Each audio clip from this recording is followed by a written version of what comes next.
Welcome in. All right, so let's knock this off. So deriving centripetal acceleration. If you're here, then you are familiar with centripetal acceleration, and I think you're a curious mind. So let's take a look at how we can break this down. Now, centripetal acceleration is a vector. So it is a vector which points inward.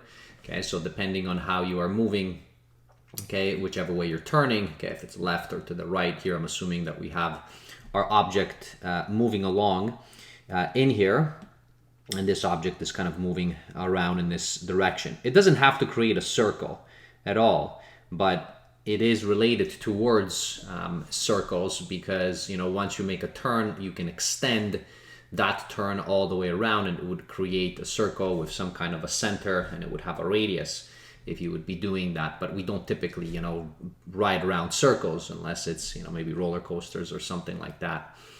So where does this actual formula come from? Well, we have to take a little bit of a step back, and I will assume that you are familiar with a few items. Now, one of the easier items to note is that if you're talking about acceleration, you know, you should be familiar with just regular computation of distance. So, or displacement, for example. So if you were going in a straight line and you wanted to know what the distance is and you knew what the velocity was, okay, let's say v, and then it would be t or delta t in here.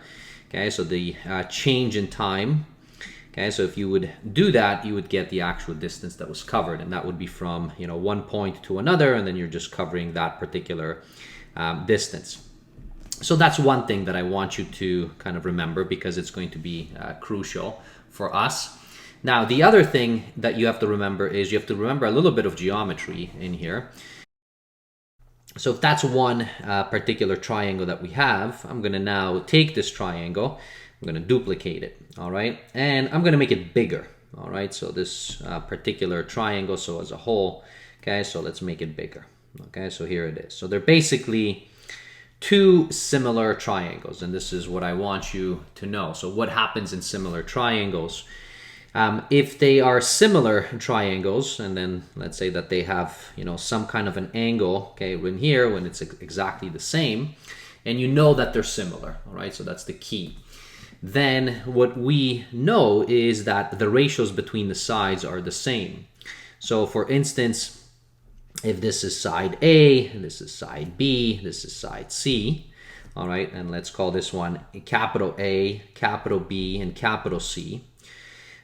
You should remember, this is going to be most likely in grade 9 or 10, depending when you have done these in the past. Then you should know that, for example, the ratios between the sides, so this would have been C, let's say, over your A, is going to be identical to your capital C, okay, over your capital A. So that will hold true. And then the same thing would happen if you were doing any ratio in between here. So this, you know, could be, for example, you know, B, okay, over A is going to be the same thing as B over A. And this is a property of similar triangles. And I can put up a link up above there, you know, to similar triangles if you like, if you wanted to review this. But this is something that you have to know, okay, in order to make this derivation work. It's not very complicated, but this is what we have. So that's one, all right? And then the other item is, you know, this one, which is rather simple for us to know, especially if you're working and dealing with kinematics. Okay, so now we have this thing, so I'm going to remove all of this. And my goal first is going to be trying to show that we have, this is as the magnitude. Now, the assumption when you are moving along is that you're moving at the constant speed. So your speed is exactly the same. Okay, so that's what you actually have in here. Okay, so that's the first thing that you assume. So speed is going to be the same. And now what we're going to do is, okay, so I'm going to bring this kind of object back in here. So let's say this will be some kind of a grid. And now what I'm going to do is the following. So within here, so the first thing that we have, and maybe let me shift it just a touch over. So we would have, okay, so in here, so this would be the initial position, okay? So this is the initial position of this object. And because centripetal acceleration, it's kind of instantaneous acceleration, so it's in that moment, although, you know, as long as the v is constant, it's going to be the same. So ever so slightly, you know, so let's say that it moves along, okay, and it's a little bit further down, right? So this is, you know, the little further down in here. Now I'm going to kind of exaggerate, okay, that the movement, it's maybe it's even a little bit, you know, much further down, okay, just so that I can make a point out of this.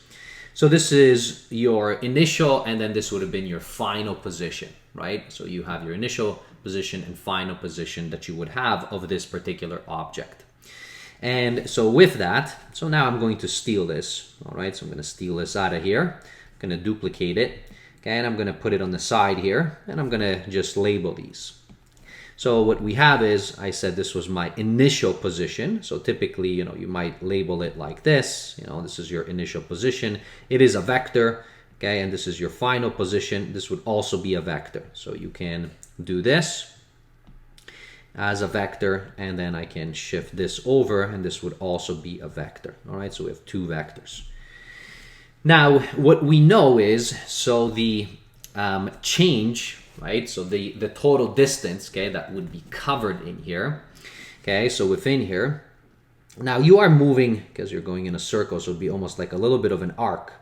But if these things are really close together, if they're not too far apart, right? So your actual initial and final, okay, are not too far apart. So if this was, you know, as this gets closer and closer over here, so as this gets closer and closer and closer over here, right? So as that happens, you notice that really basically this can be approximated by just this straight line right there. Now, if it is that straight line, then what you notice is that all of a sudden you have created a triangle, right? So that's what you have in there. So you have this particular triangle, okay, that you have, and it is creating some kind of an angle in here. So that's my angle that I have. And that's my triangle. Now, that triangle, okay, so within here, so this is kind of the displacement that you would have, really, which is the distance that you would cover, right? So if you wanted to know what the magnitude is, okay, of this, so that's what you would have. Now, what you're noticing in here, so your, you know, your initial and then your final, so the magnitude, so which is the magnitude of these, well, the magnitude of these is just the radius of that circle that we have created. So that's just that radius, okay, of that circle. Well, if you take the magnitude of it. So now what you have is, you know, you have the actual distance, and that distance that you would have is, because the object is moving at a constant speed, v, so this is just nothing else but v multiplied by the change in time, okay? And this is from this point, okay, to this point, right? So this is, you know, how much change in time was it, right? And then you multiply it by the speed it was moving, and you will know exactly what that distance is. So now this is going to be useful because of the fact I'm going to start erasing all of this. So I don't really need this because I'm going to be interested in just the magnitudes. So here, you know, what we really have is the following. So this is just r, and this is just r. And this right here is going to be just your d that I have in there. So I'm going to shift this over. So that's my one little triangle. So now my goal is to be able to use these similar triangles. So you can imagine, right, if I was moving this out, and I'm going to do that in here. So this is like having an r, this is like having an r, and then this right here was the actual distance, right? So this is what I have in here. So now my goal is going to be to take this and have these similar triangles, except I'm going to create my second, so this particular triangle, I'm going to create it out of velocities, right? And I'm going to look for the velocities in terms of their magnitude. So it's going to also create a triangle, and you'll see that it's going to be a similar triangle in here. So what happens in here is the following. So I'm going to take this, okay, I'm going to remove this actual object now, so let's delete it. And what we have is, this is moving, right? So this is going to be at some velocity, okay, that I have in here. And that particular velocity, it's going to be perpendicular right here because it's moving at that circle. So it's going to be basically perpendicular here. and that's my velocity. Now I'm also going to have another one, and this one is going to be, it's going to be exactly the same size and magnitude, but it's going to be perpendicular at this point, right? So this is what I will have right there. So those are the actual two items that I have in here. Now, ultimately, what do I want? I want to know what my centripetal acceleration is. And let's recall, well, acceleration in general is defined as the change in velocity divided by the change in time. The change in time that I have is not a vector, it's a scalar, but the change in velocity is a vector, so it's a combination of vectors. Now, these two vectors have the same magnitude, right? So they have exactly the same magnitude. What they do not have that is the same, okay, is the direction. Even if you move ever so slightly, their direction will change.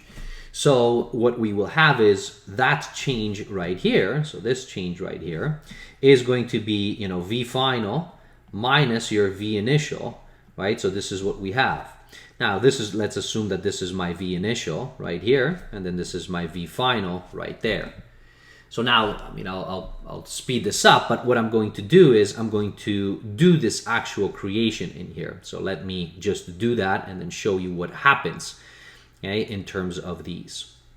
So I'll be right back. I'm just going to duplicate all of these and shift them out. All right, so what I have done is I've taken these two vectors. So I've taken this vector and this vector. And I've taken this vector, which is your V final, and then I've taken this one, which is your V initial. Now, your V final, so this is your V final right here. That's what you have there. But your V initial, notice because it's negative, so it's a negative vector, so I had to change it back. And now, if I wanted to be able to calculate, so which is V final minus V initial, right? So if I'm doing this, then basically what I'm doing is I am just adding vectors, okay, like this. And this is exactly what this represents. Now, what I would want you to see is that, what does this do? Well, this actually shows us, okay, the change itself, okay, that we would have. So the change on its own, so this particular change in here, so this is the delta V, okay, that we would have in here. So my delta V, notice what happens in here, is that delta V is going to be, maybe I'll do it in blue, is going to be this vector right there. That's that vector. Now, you can see there, where is it pointing, right? So notice where it's pointing. So if I would take this vector, and then I would bring it back in here, okay, it's going to be pointing right in. So this is, it points towards the center, right? So this takes care of this for us. So we know the actual direction is towards the center itself. Now, what about the magnitude itself? So for this magnitude, how do I know it's V, okay, which is the speed itself squared divided by R? So this now comes from the fact, and now I'm going to erase all of this in here. Hopefully I've convinced you that this is my delta V in here. Now, what I'm going to do is I'm going to do this and show you what happens.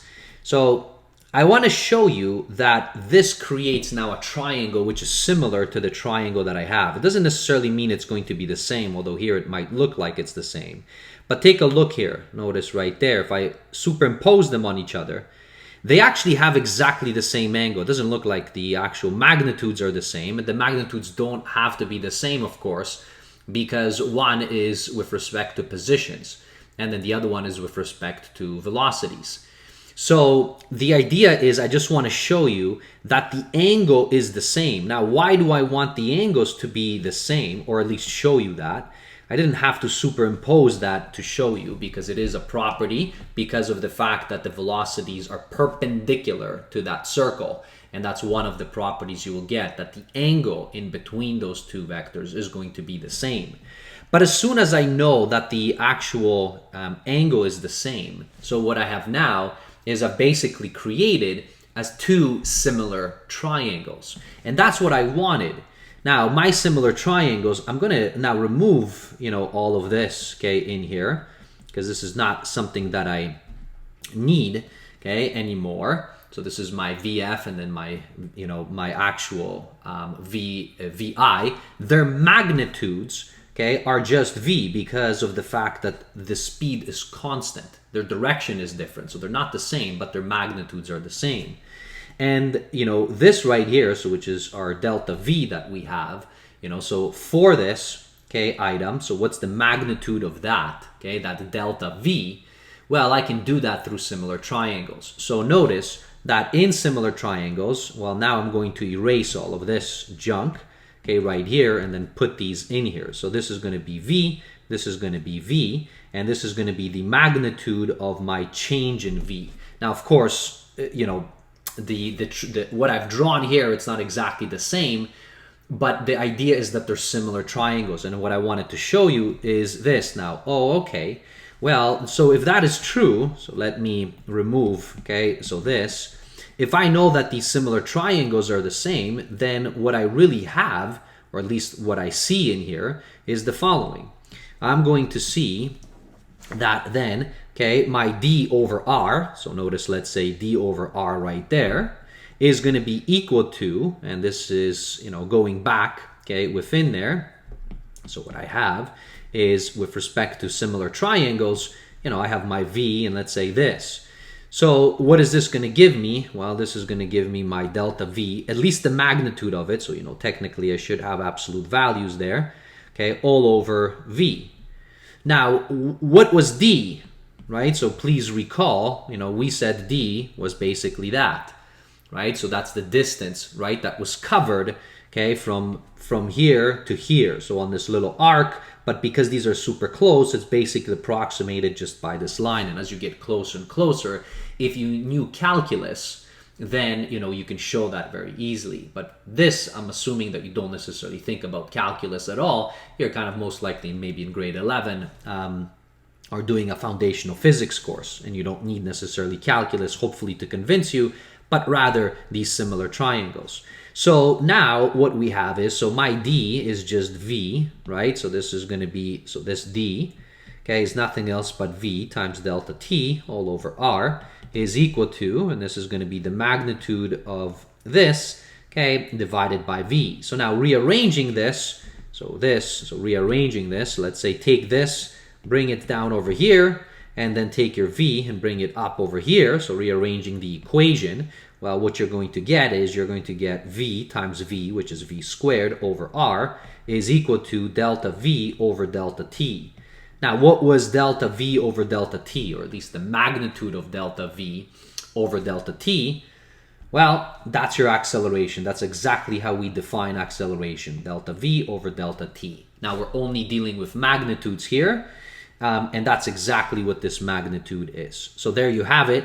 That's how you would derive centripetal acceleration, or at least one way. There are many on the internet, wonderful sites and so on that actually show you probably different ways of doing this. This is just one way if you're familiar with kind of grade 10 or grade 9 similar triangles, and you have done a little bit of kinematics. And I'm assuming since you're watching this, you have. All right, thanks for watching. See you in a future video. Bye, everybody.